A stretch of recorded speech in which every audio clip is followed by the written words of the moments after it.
Thank you, Mr. Toastmaster, and welcome again, everyone, to Reinhart for another night of these fun speeches and table topics. Always a pleasure and a highlight of my week. So, what do you get if you sew your mom and dad together? Doesn't that seem apparent? Yeah. I'd like to give full credit for that really lame pun you just heard to my brother Jim. This topic tonight is all about Jim. And cards on the table, I just want to tell you before I even begin that this is somewhat of a difficult topic for me. But as I think about it, it's not difficult at all. So if I do have a tendency to get a little misty, I apologize on the front side. I don't think it's going to happen because the purpose of this speech, I'm going to be full disclosure, is being positive and completely encouraging even when the things around you just aren't. My brother Jim and I had an amazing relationship. I was the youngest of 4 brothers, and Jim was 9 years away from me in age. So as you can see from that gap, it wasn't necessarily, let's plan to have another kid. That was a camp out gone awry, I believe, as my mom and dad explained it to me. But I have memories of Jim and how he always would include me in everything. One of my favorite memories with my brother Jim is we were flying kites. And I was 5 years old, or a little younger than 5 years old, and we're flying kites in a parking lot that's really right off of National. It's a church. And at that time, that parking lot was gravel, and we just had a blast. And I had this great memory of Jim running after my kite and trying to get the string because I had dropped it, and he was helping his little brother, and he picked it up. And, I have so many memories like that of Jim. And I'm just going to tell you right on the front side, Jim's fine. I'm kind of leading it up to sound like, oh, Tim, what's wrong with Jim? No, Jim's fine. But I honor him tonight. I'm going to flash forward a little bit to some advice my brother gave me. My father was going through a difficult time with his health. He was a diabetic, and he also had some heart problems, and he had to have a surgery to get a vein put in his heart. As surgeons do, they're able to piece us all back together like robots, or I don't know how they're able to do that. But anyhow, because my father's circulation wasn't the best, he became an amputee in his later life. I'm very proud of my father. He was a writer, he was a great communicator, he was a pastor, a phenomenal man. But he was going through a really difficult time. So I went to visit my father in the hospital after he had had his second amputation on the same leg because it didn't quite take. And went in the room, didn't do too well.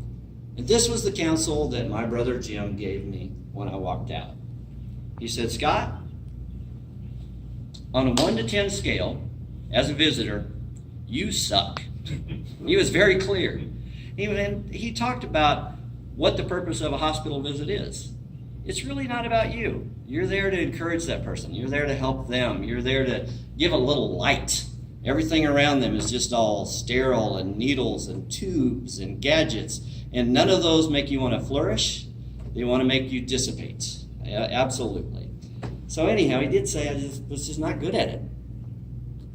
And then I'm going to talk about another difficult time, and this involves Jim specifically. And I'm just going to call it the day. I was 5 years old, and I would always wait for Jim after he got home he would get home from school, so he would play with his little brother. He was very inclusive to me. We just did everything together. It was great. I loved it when Jim came home. And I was under the sewing machine table. That's where I would wait for him. And the sun started to go down. It was getting darker, and I remember this day so clearly. I was only 5. Neighbor came to the door. A lot of things happened. Jim got hit by a car that day, and he got hit in front of the Battlefield Mall, and it was actually when the Battlefield Mall was being constructed. And what happened is Jim's a paraplegic, so he's not able to have any feeling below here or down. And so I've lived with a wheelchair in the house my entire life, and that's just normal for us. But Jim did have a little problem after that because he became abusive towards me. But let me just be real clear. He was abusive to me on the chessboard because he became so good at chess that he would daily destroy me on the chessboard.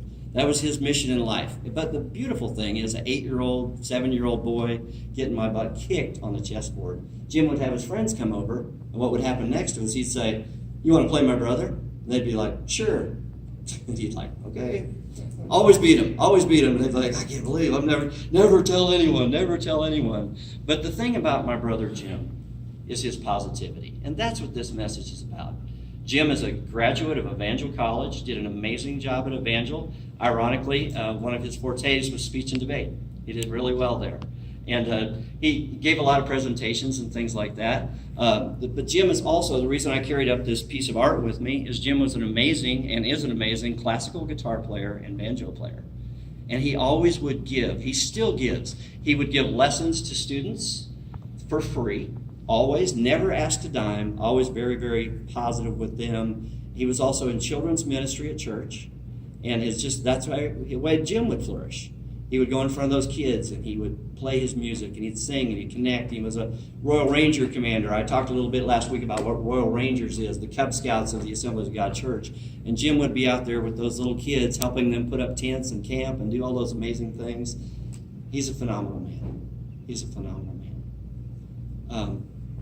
I am going to tell you a story really quickly about Jim. It has to do with speech because this defines his personality. He came out of a speech in an event at Evangel, and some people were helping him, and they had to get up at an unusual place. And as they went to lift him, he lost his pants. Completely naked, ear down. And this is my brother's comment. "It's showtime." He's the most positive guy you'll ever meet. He's an amazing person. He never quit. He never complained. He was an encourager, and the main thing that I will never, ever forget about Jim, and I honor him today, is he included me. He wanted me, and he valued me, and he still does. And that part, for a 9-year gap, for a little brother, stupid little brother, to treat him like gold, I value Jim and I honor him. And so I conclude with this. He's positive, even when it's not. James Philip Caldwell, my brother, my friend, my hero.